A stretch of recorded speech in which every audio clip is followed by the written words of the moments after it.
Police প্রশাসনের কার্যকারিতা তদন্ত করার জন্য লর্ড কার্জন যে কমিশন নিযুক্ত করেন? উত্তর ঘ অর্থাৎ ফ্রেজার কমিশন। 1902 সালে কার্জন স্যার অ্যান্ড্রু ফ্রেজারের সভাপতিত্বে একটি পুলিশ কমিশন গঠন করেন। এই কমিশনকে প্রতিটি প্রদেশের পুলিশ প্রশাসনের কার্যকারিতা তদন্তের দায়িত্ব দেওয়া হয়েছিল। কমিশনের প্রতিবেদন 1903 সালে প্রকাশিত হয়। কমিশন অফিসার এবং কনস্টেবলদের জন্য প্রশিক্ষণ স্কুল নির্মাণ, উচ্চতর পদে পদোন্নতির পরিবর্তে সরাসরি নিয়োগের দাবি করে। কমিশনের প্রতিবেদন অনুসারে একটি প্রাদেশিক পুলিশ পরিষেবা তৈরি করা হয়েছিল। কমিশন একটি কেন্দ্রীয় অপরাধ গোয়েন্দা বিভাগ গঠনের সুপারিশ করেন, যা শহর এবং গ্রাম উভয় ক্ষেত্রেই ফৌজদারি মামলা তদন্ত করবে।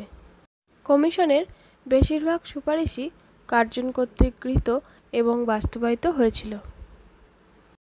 1880 সালে রিচার্ড স্টাচি কমিশন দুর্ভিক্ষ মোকাবিলার জন্য একটি সাধারণ কৌশল এবং নীতিমালা তৈরির উদ্দেশ্যে গঠন করা হয়। এটি ছিল প্রথম দুর্ভিক্ষ কমিশন, যা লর্ড লিটনের আমলে গঠিত হয়েছিল।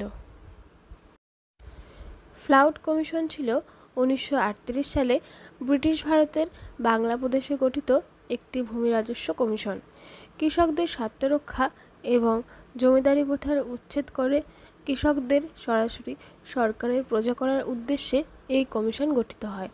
কমিশনের প্রধান ছিলেন স্যার ফ্রান্সিস ফ্লাউড। কলকাতা বিশ্ববিদ্যালয়ের কাজ এবং অবস্থা পরিদর্শন করার জন্য 1917 সালে ব্রিটিশ সরকার ডক্টর মাইকেল স্যাডলারের নেতৃত্বে স্যাডলার কমিশন নিয়োগ করে। শুধুমাত্র কলকাতা বিশ্ববিদ্যালয় নয়, বরং এটি সমগ্র ভারতের উচ্চশিক্ষা ব্যবস্থা এবং মাধ্যমিক শিক্ষার বিভিন্ন দিক নিয়ে আলোচনা করে।